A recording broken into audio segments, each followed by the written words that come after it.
Why did you join the Coast Guard? Well, I always knew I was going to join the military ever since I was a little kid. And I loved every minute of it. And it was like nobody was male, nobody was female. We were a family. I'm very small, petite, but there I felt like I was this Great Dane in a Chihuahua body. I could do anything as long as my teammates were next to me. So things seemed like they were going very well for you and you had a great team, but you also had some very traumatic situations happen to you with your supervisor. What was going on? Well, he would follow me around and call me all sorts of names that are inappropriate, and he gave me extra duty all the time, but when other people would try to stick up for me, it seemed like he would retaliate against me even more if I went for help. He would drink on duty, get drunk, and he'd unlock my door at night. And it made me very scared and frightened. And I would speak to my command members, and they would say, we're not gonna move you just because you don't like somebody, Cioca, so just go back out there. I couldn't understand why it was happening to me. Why wasn't anyone doing anything to help me? I didn't have a voice anymore. Everything just kept escalating. I mean, he would spit in my face, and it was like he was breaking me down. He pinned me down, and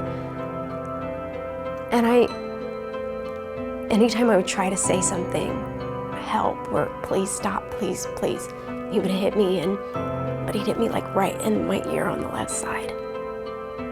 And I shut up, because this man did say he was gonna kill me. He did everything he said he was gonna do to me. He even did something he never said he was gonna rape me, and he did. And that was the one thing I wasn't expecting at all. That was the moment that he knocked that Great Dane right out of me.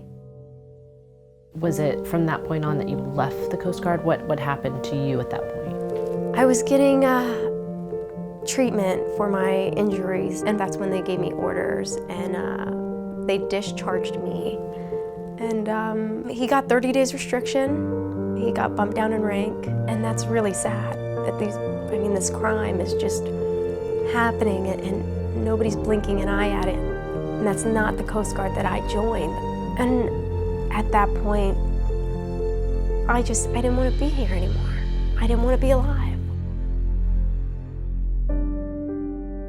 What were some of the things that have helped you cope? It actually started when I was getting treatment. So on my off time, I would buy a disposable camera, and I would go and I would, take pictures of the lake. I met Rob, and I would take pictures of Rob in the Coast Guard, him doing his job. I loved taking pictures. It took away from what was happening in my head.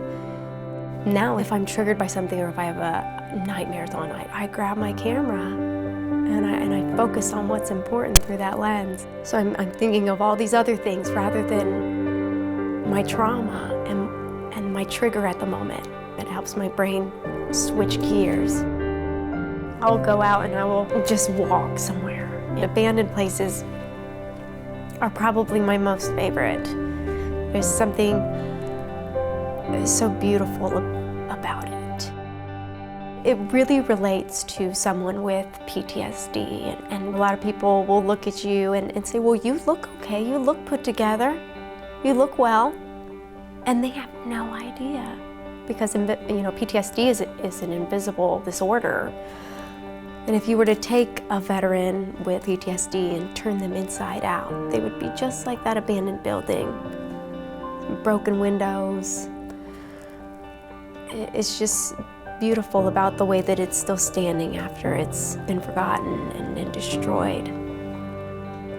Do you feel like you finally found your voice through photography?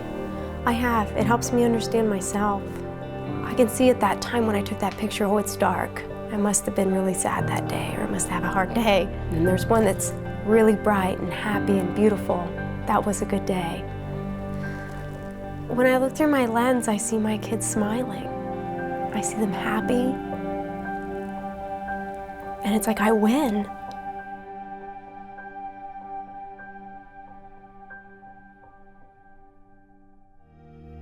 Coming up next, see how swimming became the unlikely ritual of a woman who nearly lost her ability to walk. My next memory is waking up post-surgery, 30 minutes from amputation, from the knee down. I remember the surgeon telling me, we saved your leg, but we don't know what, if any, functionality you'll ever have. I told myself I was gonna prove them wrong.